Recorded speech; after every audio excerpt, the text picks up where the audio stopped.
Nesta edição do CRA Entrevista, vamos saber como a inteligência artificial tem impactado a sociedade, principalmente as empresas. Mas antes de começar o programa, não esqueça de curtir o nosso vídeo, de se inscrever no canal a serviço da administração e de ativar as notificações.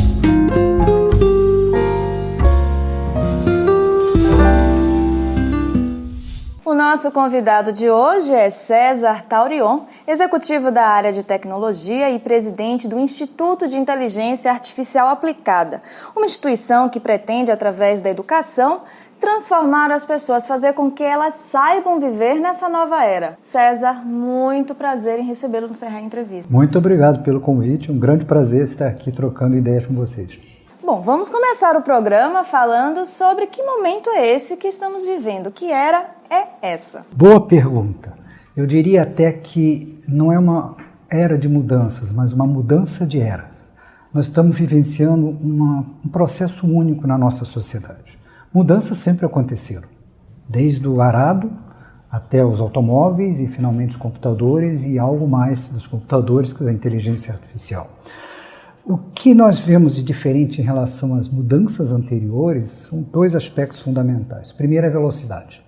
O tempo que o automóvel chegou para se popularizar foram décadas. E agora nós vemos coisas acontecendo muito rapidamente. E a segunda grande transformação e mudança que nós vemos é que as tecnologias da Revolução Industrial, por exemplo, que nos trouxe até aqui, são tecnologias que potencializaram a nossa força física, um trator, um guindaste, um avião, um carro, e agora nós estamos vendo tecnologias que potencializam a nossa capacidade cognitiva. Portanto, nós estamos no limiar de uma mudança de era. Bom, inteligência artificial, como ela está aplicada nesse momento? Hoje nós já vivenciamos um mundo onde os algoritmos de inteligência artificial fazem parte do nosso dia a dia. O Waze, os mecanismos de busca que nós vemos no Google, recomendações da Amazon, do Netflix e assim por diante. Então, de alguma forma, nós já convivemos com algoritmos de inteligência artificial. O termo inteligência artificial não é novo. Começou-se a se falar sobre esse assunto e as primeiras pesquisas há 50 anos atrás. Mas por que só agora? Por duas razões principais. A primeira é que nós temos hoje uma capacidade computacional muito grande. A tecnologia de computação, a tecnologia de processamento de informação, evolui exponencialmente. E essa evolução, no início parece pouco, 2, 4, 8, mas de repente você começa a ver que os saltos são muito grandes. 1 milhão, 2 milhões, 4 milhões. Então cada salto é muito grande. Então nós estamos aí já em saltos muito grandes. E o segundo é que nós temos muitos dados. Grande parte dos dados que nós temos no mundo hoje são dados digitais. 98% aproximadamente. E desses 98%, cerca de 90% foram gerados nos últimos 2 anos. Isso aumenta também exponencialmente. Então, ao mesmo tempo que nós temos motores mais potentes, algoritmos, nós temos o combustível para esses motores, são os dados. Essa combinação nos permite criar algoritmos extremamente sofisticados e treiná-los com volume de dados que há poucas décadas era inimaginável pensar. É nesse ponto dos dados que surge essa relação empresas e inteligência artificial. E quais são as outras versões, da inteligência artificial aplicadas no mundo das organizações? Inteligência artificial pode ser aplicada a toda e qualquer situação. Nós podemos olhar, por exemplo, na medicina, nos exames de radiologia. Comparemos, por exemplo, um médico radiologista com um algoritmo. O médico consegue analisar com bastante precisão. O algoritmo ele é mais preciso. E tem uma outra característica. O médico se cansa. Depois do 15º raio-x que ele está olhando, provavelmente ele está cansado. Talvez tenha saído de casa um pouco irritado, brigou em casa, ou o trânsito colocou ele numa situação de estresse. O algoritmo não se estressa. O algoritmo não briga em casa. Então ele reage da mesma maneira e consegue identificar com boa precisão. Além disso, nós observamos como uma pessoa aprende. Vamos pegar esse mesmo exemplo do médico. Ele aprendeu na faculdade, aprendeu e vai aprendendo na prática. O algoritmo não só aprende através do que nós ensinamos, de milhões e milhões de imagens para ele aprender e identificar, por exemplo, um câncer, mas à medida que ele vai praticando isso e ele vai interfaceando com outros algoritmos que fazem a mesma coisa, ele tem um volume de aprendizado muito grande. É como se aquele médico pudesse se conectar automaticamente com milhares de outros médicos ao mesmo tempo. O médico não consegue como pessoa. mas o algoritmo faz. Isso não significa que nós vamos eliminar médicos, em absoluto, mas nós vamos tirar do médico o trabalho repetitivo de ficar olhando um raio-x, de ficar olhando uma imagem que pode ser feita com muito mais eficiência por um algoritmo e deixar o médico para tomar decisões que sejam mais ligadas aos aspectos humanos, comportamento da pessoa e assim por diante. Bom, você citou um ponto que eu acho que é muito curioso, inclusive quando as pessoas falam de inteligência artificial, surge um medo de perder emprego, né? Do robô acabar tomando o lugar do humano. Isso é um mito? Isso é uma previsão? Essa pergunta ela é muito interessante porque ela é feita constantemente. E, na verdade, as máquinas não vão substituir os humanos, vão substituir profissões. Carreiras vão desaparecer, como sempre aconteceu. Nós não temos mais datilógrafo, não temos mais ascensoristas e assim por diante. Então, se nós observarmos qualquer atividade, qualquer que seja a atividade, e dividirmos essa atividade em pequenos pedaços ou microtarefas, nós vamos ver que grande parte dessas tarefas ou microtarefas são atividades rotineiras, repetitivas, que a máquina pode fazer isso muito melhor que nós. Então nós vamos nos concentrar em fazer coisas onde a nossa capacidade humana é imbatível. A criação, a empatia e principalmente consciência. A máquina não tem consciência, nós temos. Então não é que o robô vai tirar o nosso trabalho, é que talvez nós estejamos fazendo trabalho de robôs. Então, ele vai pegar o que ele faz melhor e nós vamos fazer o que nós podemos fazer melhor, que é inerente à nossa capacidade de ser humano. Em paralelo às pesquisas sobre a inteligência artificial, você acha que existe essa preocupação, vamos chamar de logística reversa, nesse sentido, né? De preparar as pessoas para elas, sim, o trabalho vai ser substituído por uma máquina, por uma inteligência artificial, mas o que vai ser feito dessa pessoa? Existe essa preocupação, esse estudo? Existem muitos estudos sobre isso. Infelizmente, não vejo uma discussão séria aqui no Brasil. Uma discussão que acontece, e é verdade, é dizer o seguinte: muitos empregos, muitas funções serão destruídos. Sim, é verdade. O motorista de caminhão provavelmente vai deixar de existir, como foi o ascensorista. Muitas novas funções serão criadas, é verdade. Hoje, por exemplo, nós temos YouTuber. Há 10 anos atrás, ninguém imaginava ganhar dinheiro colocando vídeo no YouTube. Hoje, ganha-se um bom dinheiro nisso. Mas a questão é, os skills, capacitações são diferentes. Então, por exemplo, um motorista de caminhão perde seu emprego. E eu crio aqui uma nova função, talvez um engenheiro de machine learning, de aprendizado de máquina. Mas o skill, as habilidades que essa pessoa precisa não é aquela que o motorista de caminhão tem. Então, não necessariamente essa função vai ser ocupada por aquela pessoa que perdeu. Essa que é a grande preocupação, a transição. Formar novas pessoas, novos profissionais, novas funções, sim, isso é muito possível. Agora, o que fazer com as pessoas que tinham outras habilidades que eram importantes há algum tempo atrás e que agora deixaram de ser? Esse que é o grande desafio, esse processo de transição.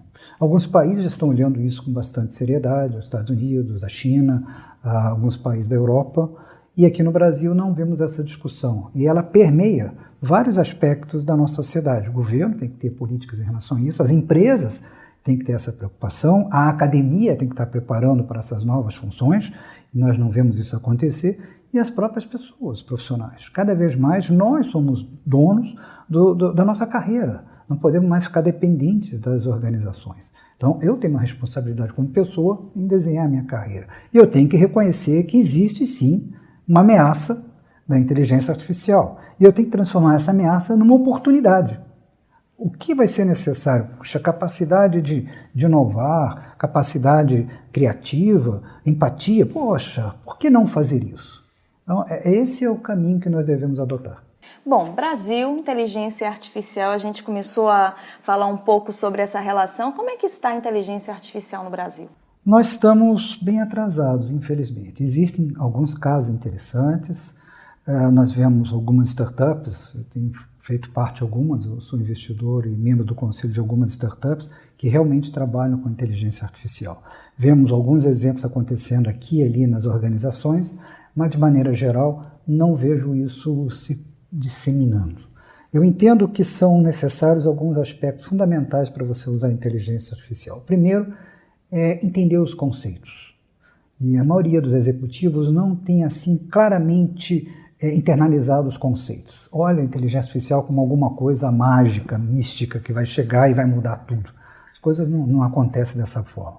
Segundo, uma vez que eu tenha o conceito absorvido, eu preciso ter talentos para fazer com que aqueles conceitos se materializem, se tornem verdade. E nós temos hoje uma escassez muito grande de talentos de inteligência artificial. A função do Instituto, o I2A2, é exatamente essa, preencher esse vácuo de talentos. Nós começamos, inclusive, porque nós precisávamos para a startup, que é a DataH, de pessoas talentosas para desenvolvimento de algoritmos, e não encontramos sendo formadas adequadamente. Então, tivemos que fazer o trabalho interno. Isso gerou muito interesse por parte de várias empresas. Aí constatamos, puxa vida, será que não vale a pena nós, de alguma forma, contribuirmos para a sociedade, ajudando a sociedade a criar essa nova geração de pessoas preparadas para a inteligência artificial? Esse foi o objetivo.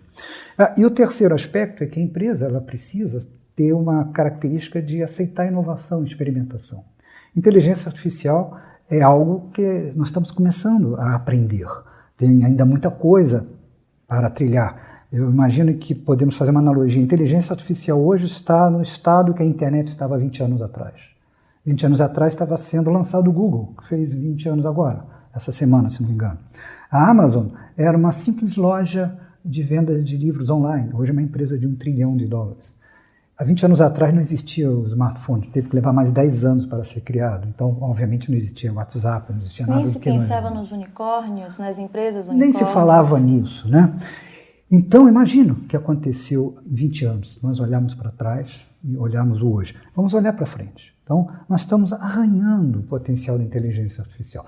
Tem oportunidades? Sim, claro que tem ameaças. Vai depender de nós.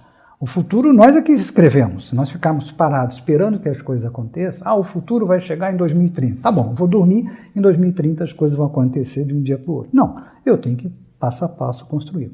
Então nós temos que recuperar esse atraso aqui no Brasil, nas empresas, no governo, na academia, e temos que recuperar muito rapidamente, porque o mundo não espera. Não vai esperar, o Brasil está numa crise, coitadinho, vamos esperar eles, porque são gente fina. Não, eles vão em frente e nós vamos ficar cada vez mais para trás. Bom, você falou em 2030. Eu não sei se é impressão minha, mas acho que é um ano marcante. Pelo menos quando a gente ouve falar de mundo exponencial, parece que tem um marco até 2030. Estou falando isso porque há 2 anos, um estudo da Universidade de Stanford fez uma previsão de que até 2030 a inteligência artificial mudaria totalmente a vida das pessoas. Mobilidade urbana, cuidado com saúde, educação. Já 2 anos do lançamento dessa pesquisa. Na sua opinião, já está defasado o resultado? É interessante porque, de maneira geral, essas pesquisas gostam de colocar números até para dar uma referência. 2030 é alguma coisa que não está muito distante, também não é amanhã, né? Nós estamos falando de 2018 para 2030, são 12 anos. Não é algo para você, espera aí, não vou me preocupar, mas também não é algo para você sair desesperado porta fora. Então, mais ou menos, é esse o horizonte que se joga à frente, para chamar a atenção que é uma realidade possível. A questão é que o futuro ele chega de forma heterogênea, ele não chega da mesma maneira não só para as pessoas, mas também para os países, chega de forma diferente. Os aspectos socioculturais, econômicos, o nível de formação das pessoas. Por exemplo, nós precisamos cada vez mais de novas funções que vão ser exercidas pelos humanos, mas são funções que não serão tomadas pelos robôs. Serão funções não robotizadas.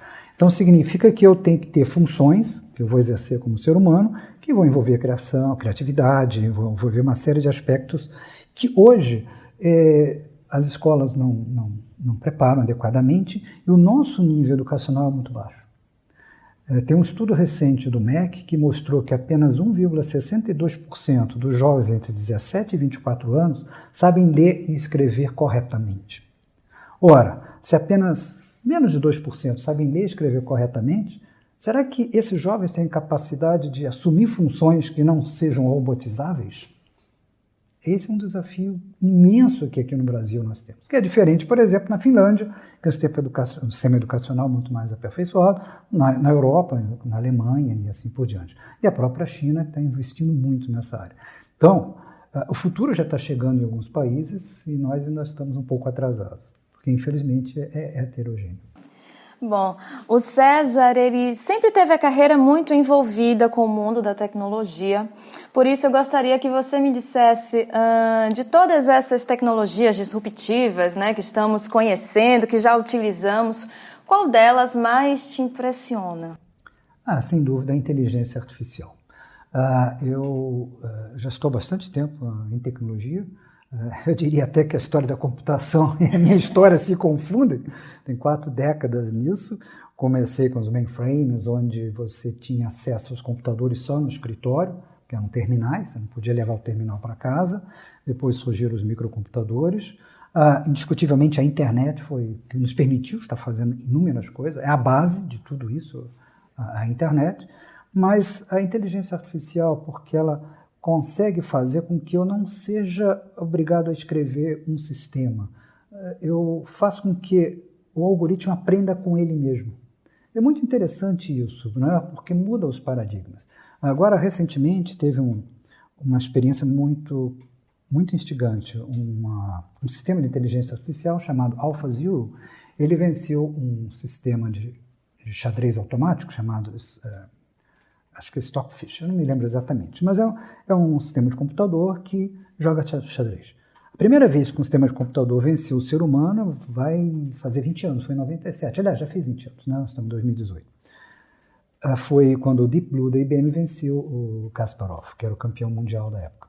De lá para cá evoluiu muito esse sistema de computação. E os campeões, os principais jogadores de xadrez, usam o Stockfish como um teste. Ele consegue fazer cerca de 70 milhões de projeções de jogada por segundo. Então ele consegue ser um adversário difícil. E o AlphaZero venceu ele. Mas o AlphaZero não foi treinado para jogar xadrez. É um algoritmo que disputa com o outro, ele aprendeu do nada, do zero. Vão começar a funcionar, eles começaram um a disputar com o outro, e em 4 horas ele teve capacidade suficiente para vencer o campeão de xadrez, que acumula milhares e milhares de horas de jogo de xadrez. As máquinas cada vez mais vão assumir trabalhos repetitivos. No nosso dia a dia hoje nós já fazemos deixamos de fazer, aliás, muitas coisas. Por exemplo, você não guarda mais endereço, não guarda mais telefone, tudo isso você busca no seu smartphone. Eu não sei nem o telefone da minha mulher, não sei nem o telefone das minhas filhas. Quer dizer, eu vejo lá pelo nome, eu sei o nome dela, então está lá. Mas o telefone eu não sei. A mesma coisa, endereços. Você quer um restaurante? Hoje mesmo eu fui aqui no intervalo almoçar, e qual o restaurante próximo que me interessa? Aí dei uma busca no Google, restaurantes próximos aqui do CRA, aí me indicou esse, aquele, vou naquele, aí como chegar lá? Por aqui, pronto. Então, isso me poupou um monte de trabalho. Antes eu teria que perguntar a alguém, onde é que fica o restaurante X, o que você recomenda? Agora, o que você aproveita nesse tempo que você não desperdiçou? Eu fiquei pensando em algumas coisas que eu vou fazer. Eu fiquei filosofando um pouco. Então, significa que, sim, as pessoas têm que usar o tempo para fazer coisas humanas. Se relacionar com as outras pessoas, estudar, pensar, fazer coisas novas, pensar em coisas diferentes, talvez. Então, o fato da máquina fazer as coisas não significa que você vai ficar absolutamente sem fazer nada. Tem uma animação, não sei se chegou a ver, mas eu gosto muito de animações, e essa me chamou a atenção, Wall-E, que mostrava um robô num ambiente futurista, onde as pessoas não faziam nada, os robôs faziam absolutamente tudo. Então, era um bando de gente que ficava deitado, todo mundo com super peso, né? E não faziam nada. Até que começou aí, através desse robô, o Wall-E, ele começou não me lembro exatamente dos detalhes, mas provocou um despertar do ser humano. Eles voltaram à Terra e viram que tinham que fazer coisas. Que aquela vida de ficar o tempo todo só comendo e bebendo, até para comer e beber as coisas vinham automaticamente. Bastava pensar e quero beber alguma coisa, a coisa vinha. Isso não é viver. Então, o que nós temos é deixar de fazer tarefas que são feitas para a máquina. Um cobrador de ônibus é uma tarefa que não deveria ser feita por um ser humano. É desumano fazer um trabalho desse, aquele barulho, né, receber reclamação o tempo todo, e fazer coisas onde o nosso potencial pode ser mais bem explorado. Enquanto estávamos fechando essa entrevista, em off nós conversamos sobre Stanley Kubrick, 2001, Uma Odisseia no Espaço. E o César lembrou de um personagem emblemático que já trazia a inteligência artificial. Conta pra gente essa história. O 2001, Uma Odisseia no Espaço. Em 1968, estamos falando de 50 anos atrás. Ele mostrava um futuro em 2001, passou há 17 anos atrás, e um sistema de inteligência artificial, o HAL, né, o HAL, que era, na época era visto como uma luz vermelha, que falava com uma voz meia grave, meia fúnebre, que passou a controlar a máquina e negociava. Aliás, ele quase que discutia e brigava com o astronauta sobrevivente, o Dave, dizendo, pô, Dave, você vai me desligar, e aquelas coisas. E interessante que, de uma forma geral, a ficção científica sempre colocou os robôs e as máquinas como um demolidor, né? Que era o exterminador. Então, coisas com olhos vermelhos brilhando. Sempre um lado assim meio estranho, mas não é isso. Não precisa ter um aspecto humanoide. O robô pode ser um veículo autônomo, é um robô, né? Um aspirador pode ser um robô. A forma pode ser qualquer um. Pode ser um gatinho, pode ser um humanoide ou pode ser um carro. Mas só será ameaça se nós deixarmos que seja ameaça. Vamos usar e vamos vê-lo como oportunidade. A gente está chegando ao final do nosso programa, mas antes de terminar o CRA Entrevista, eu gostaria que você deixasse uma dica para os profissionais da área da administração, como eles podem se preparar frente ao mundo exponencial. É muito interessante a gente falar do mundo exponencial, a gente observa muito isso, mas é importante entender que esse mundo exponencial, ele já é verdade, ou seja, o exponencial, e me permita aqui fazer uma analogia que eu acho muito interessante. Quando nós olhamos o futuro, nós sempre fizemos e sempre nos acostumamos a intuir de forma linear, a nossa maneira de pensar linear. E o mundo exponencial e a exponencialidade não é muito fácil de nós absorvermos.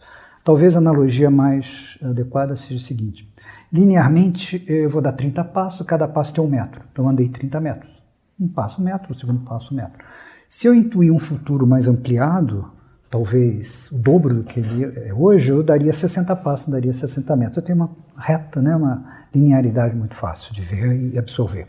A exponencialidade não. O primeiro passo é 1 metro, depois 2, 4, 8, 16, 32. O 30º passo, não são 30 metros, são 26 voltas à Terra. Então essa visão de crescimento muito rápido, de mudança muito acelerada, não é fácil de nós absorvermos. Então a minha recomendação é, primeiro, os modelos de pensar empresa, de organização, de gestão que nós estamos acostumados não vão funcionar no futuro, nesse futuro breve. O próprio ensino da administração já está obsoleto. Nós estamos formando profissionais para profissões que vão desaparecer. O administrador, como nós conhecemos hoje, vai desaparecer. Mas não o administrador vai desaparecer, o administrador de hoje vai desaparecer. A universidade ainda prepara para administrar empresas de hoje, estrutura hierárquica, estrutura de crescimento linear. O mundo está mudando. Então nós temos que, como pessoas, se estamos preocupados com isso, e eu fui formado no mundo linear, eu tenho que me preparar para esse mundo exponencial. Começar a estudar, começar a ler muita coisa. A internet, eu acho que a internet é fantástica por isso, tem muita coisa disponível, vídeos, artigos, livros gratuitos. Não tem por que a pessoa não estudar sobre o assunto. Se quer ler sobre exponencialidade, se colocar no Google alguma coisa sobre exponencialidade, vai aparecer 10, 15, 20 milhões de informações. Um monte de vídeos, vai no TED, vai no YouTube, tem muita coisa. Se não quiser ler, não quiser aprender, ok, aí é uma livre-arbítrio. Ok, quer ficar parado, beleza. O mundo não vai esperar pela pessoa. Então, a minha recomendação é agir. Não ficar parado, esperar que o futuro vai vir um belo dia e você vai estar dentro dele. Não. O futuro vai chegar, ele é construído e vai chegar, só que vai chegar e vai ser bom para quem ajudou a construir. Mas quem ficou esperando alguma coisa acontecer e cair do céu, não vai ser nada positivo. Bom, e com essa mensagem a gente encerra o CRA Entrevista. Muito obrigada, César, mais uma vez. Foi ótimo conversar com você. Um prazer. E obrigada a você também que ficou conosco em mais uma edição do CRA Entrevista. Não esqueça de curtir o nosso vídeo, de se inscrever no canal a serviço da administração e de ativar as notificações. Até a próxima!